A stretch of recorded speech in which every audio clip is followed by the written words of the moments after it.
انا دسترخوانی نانی با مزه نانی با جزه پاندا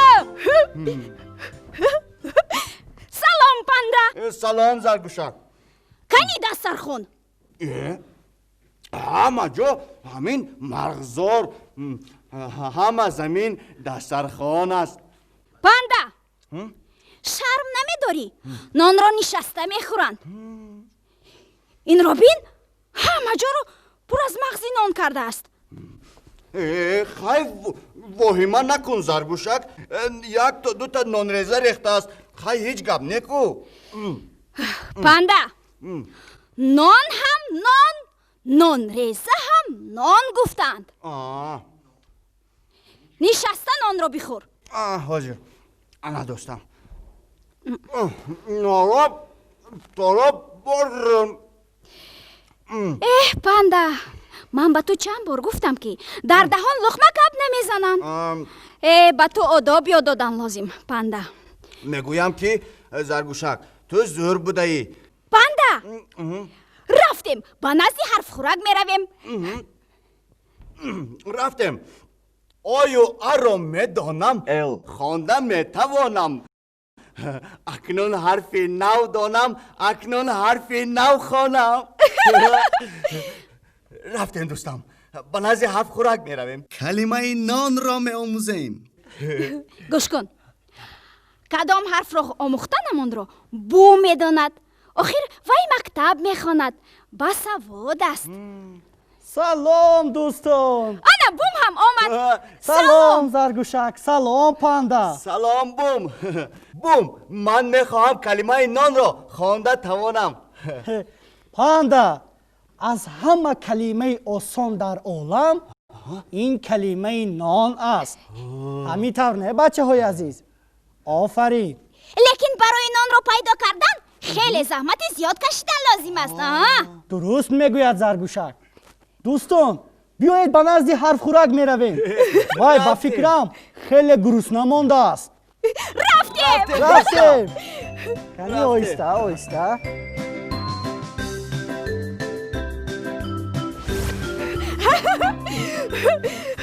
سلام حرف خوراک سلام حرف خوراک چی گپ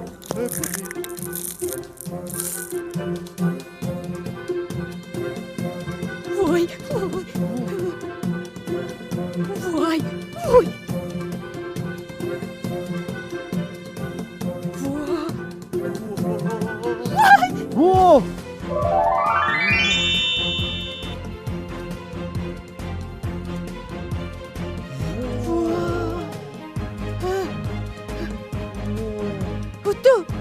تو وای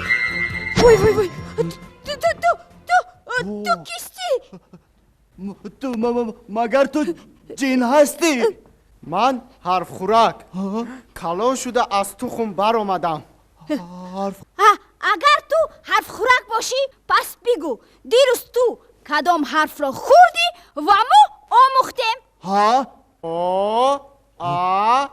ال او راست میگوید من با او باور نکنم من دیگر گپ نمیزنم به من حرف دهید اگر حرف خوری ما با تو تماما باور میکنیم بوم لبای با حرف خوراک حرف های ان و آده کنی بینیم خوانده میتواند حاضر میسنجیم خوب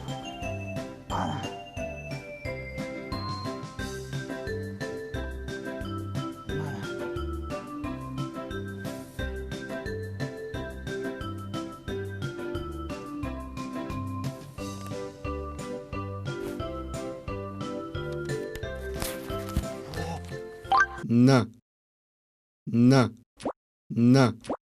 وای در حقیقت حرف خوراک بوده است بله بوم لبای پاندا با من یک حرفی ان نشان ده حاضر نشان میدهم کنی حاضر انا وو دیدی حرف ان مثل پایه نوربان بوده است. درست میگویی آنه زرگوشک. دیدی تو هم؟ دیدم. نه پایه نوردبان است، در نوردبان نمایان است. دیدید بچه ها؟ آفرین. اکنون نوبت من. خوب کلی زرگوشک. حاضر. نه.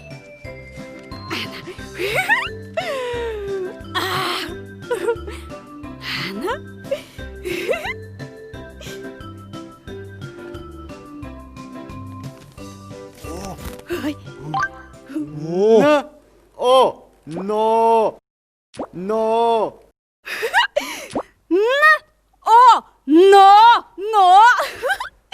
حاضر یک باری دیگر.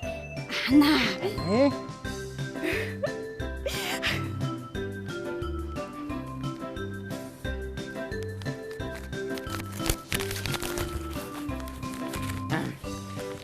نه او نه نان نان نان.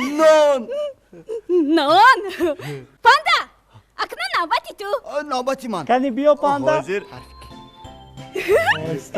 آیسته. حاضر. کلی انا دوستم حرف خوراک. من با تو حرف آوردم. انا نه او ک نوک نوک نوک. نوک. کلی باز حرف ده. حاضر. انا حاضر دوستم. من با تو باز حرف میبرم. خوب انا حرف خوراک.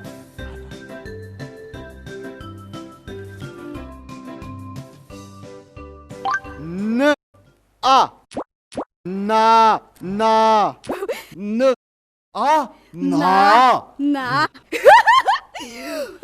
بوم. من هم یک ضرب المثل میدانم. کلی گوش کنه. یعنی نان هم نان، نان ریزه هم نان. آفرین. من هم یک تزگویک بافتم. از خودم گویم کلی مرحمت.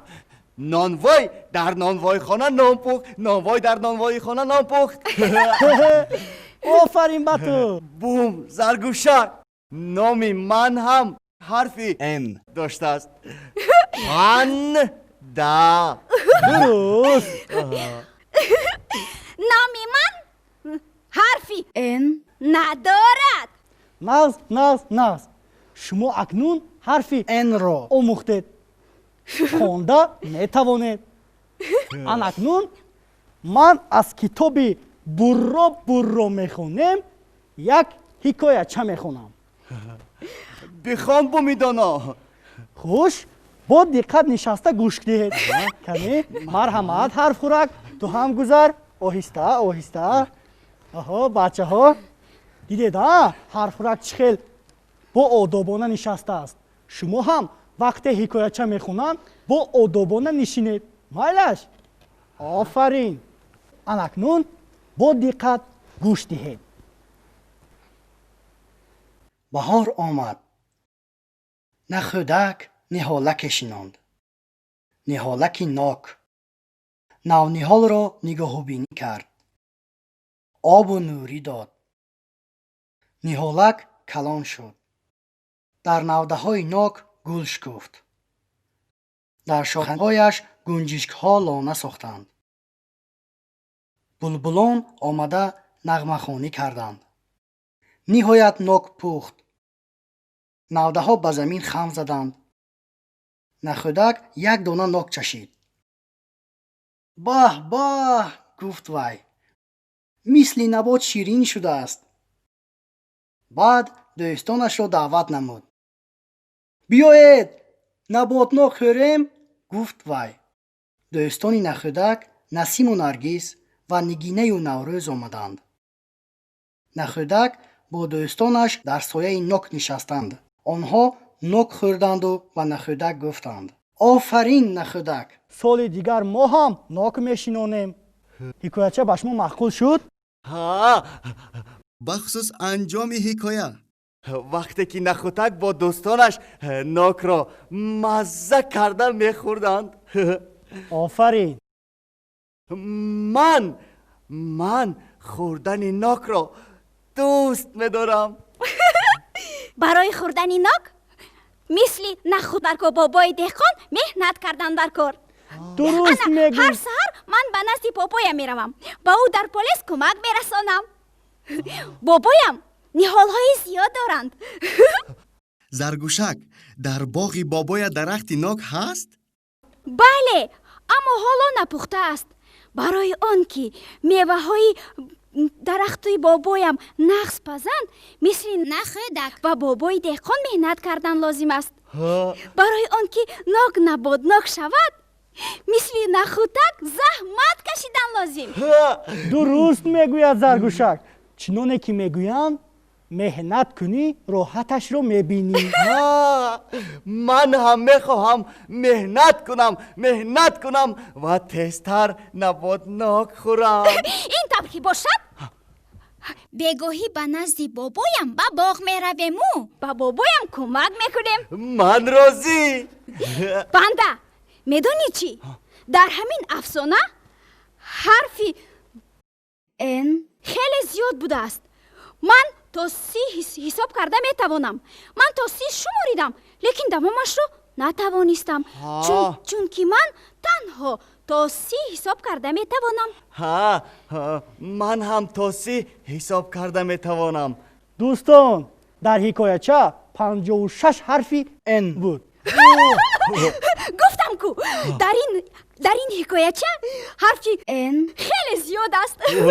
زرگوشک لبای با حرفی ان در زبان کلمه بسیار بوده است. مثلا نمک، ناخون، نخود. آفرین پنده، آفرین. دوستان باز یک کلمه هست شما را خرسند میکند. باز چی کلمه؟ شما هم فکر کنید بچه ها. نوروز نوبهار. یافتی نوروزی نوبهار.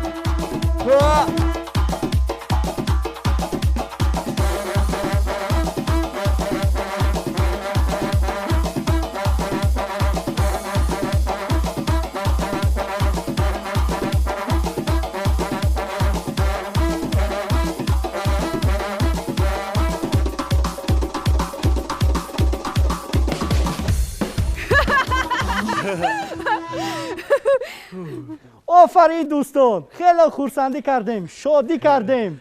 اکنون به خانه می رویم. ایستد بوم، من یک شعر میخونم بعد به خانه هایمون میرویم. مایلش بخون.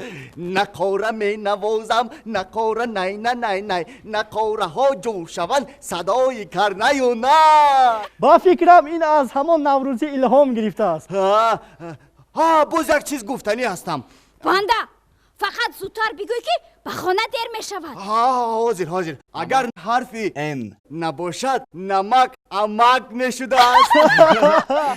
نو رو او میگویند، نه رو اوه میگویند. اکنون به خانه می رویم. هر خوراک دوستم، تو از تخم برآمده بسیار عجایبک شده ای. خیر حرف خوراک. دوستان بیایید با حرف خوراک تا پگاه یک خانه می سازیم. مایلش می شود. جوره ها شما حرفی ان را آموختید؟ بله. آفرین. بچه های عزیز شما هم حرفی ان رو آموختید؟ آفرین. این طور که باشد هیجا و کلمه های امروزه آموخته‌تان را در خانه برو تکرار کنید. خیر بچه های عزیز تا پگاه. خیر.